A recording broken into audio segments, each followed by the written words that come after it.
Nayo tume ya mishahara nchini imetangaza nyongeza ya mishahara kwa wafanyikazi wa umma, huku Rais William Ruto na naibu wake Rigathi wakikosa kwenye orodha ya wafanyikazi wa umma walioongezwa mishahara. Kwenye nyongeza hii, wafanyikazi wa umma watapata nyongeza ya kati ya 7% na 10% katika muda wa miaka miwili ijayo. Chemutaigoina anaarifu zaidi.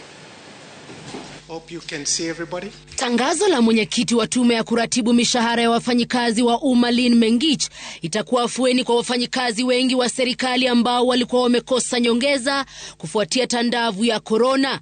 Na baada ya rais na naibu kutamka kuwa hawataki nyongeza, hii leo tume ya SRC ikihakikisha matakwa yao yanafuatwa. The average increase is 7 to 10% over a 2-year period, inclusive of the existing notch increase, which averages 3% annually.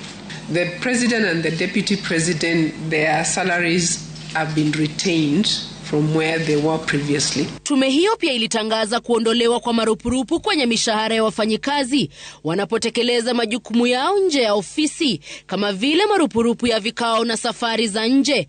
Mengich akisema hii ni sawa na kulipwa mara mbili. Payment of retreat allowance in addition to the basic salary amounts to double compensation and consequently ceases to be payable. Na ingawa maswali yameibuliwa kuhusu iwapo serikali inayolalama kuwa haina fedha za kutosha itaweza kugharamia nyongeza ya mshahara, kwani bilioni 21.7 zinahitajika. The increase maintains the trajectory towards achieving the wage bill to revenue ratio of 35%.